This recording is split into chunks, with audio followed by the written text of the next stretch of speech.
Sign up to our sport newsletter. Max Verstappen sealed victory at the Malaysian Grand Prix as Lewis Hamilton finished second to extend his lead in the championship standings.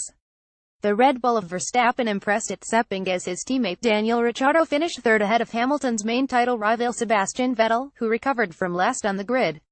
Here, we looks at the main talking points as Formula One leaves Malaysia for Japan and another round of the championship. Max powers to win and shows he is the real deal. Max's men Malaysia F1 picked.twitter.com/FC Red Bull Racing at Red Bull Racing October 1, 2017. Verstappen turned 20 on Saturday and celebrated by putting his car third on the grid as he continued his strong showings in qualifying this season. But, unlike the rest of 2017, the Flying Dutchman saw it through when it mattered to take his second victory in Formula One. His first came fortuitously in Spain last season on his maiden drive for Red Bull, but this was different, deserved as he took a risk to overtake Hamilton at turn 1 and then raced off into the distance.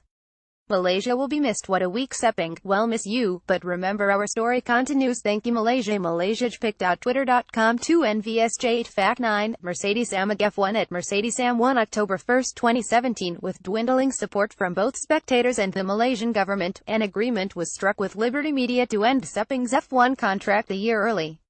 This, therefore, was billed as Malaysia's Formula One finale, and once again it delivered.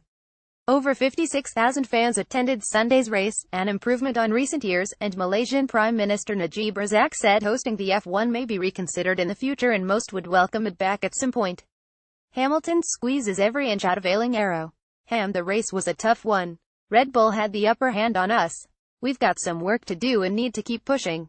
Malaysia picked.twitter.com VIX3BS8V Formula One at F1 October 1, 2017. Listening to Hamilton and Mercedes head of motorsport Toto Wolff after the race here, and you would think the team had just lost the championship on the final corner in the last race of the season. Hamilton leads the title race, while Mercedes are clear in the Constructors' Championship, but both confessed that all was not well with their car. Ferrari and Red Bull were much quicker here, so it is a good job that Hamilton is one of very few drivers who can get the best out of his equipment, surprising even himself by taking pole and then finishing second in the race to extend his title lead. But Bottas needs to step it up. A tricky day for it. Valtteri Bottas fought valiantly for P5. Malaysia picked.twitter.com New 9XWM7, Mercedes AMG F1 at Mercedes AM1 October 1, 2017. Hamilton's teammate Valtteri Bottas is finding life a little more difficult than the sister Mercedes. He seems unable to work around the issues with the car as well or as quickly as Hamilton, and he is paying the price on track. He was a lowly fifth here, and after a strong start to the season his own title ambitions have evaporated. Now he needs to find some speed to support Hamilton in his battle with Ferrari. Vandoorne puts Alonso in the shade. A message to our awesome fans from its Vandoorne after a successful Sunday in Sepang. Malaysia picked.twitter.com 8 Vizniz KJ, McLaren at McLaren 1 October 1, 2017. Two-time world champion Fernando Alonso has been publicly decrying the quality of the Honda unit used in his McLaren since the Japanese manufacturer returned to the sport. Over team radio and in press briefings, the Spaniard will not hold back on his opinion, but now his rookie teammate Stoffel Vandoorne has taken his chance to leapfrog his revered colleague in the drivers' standings.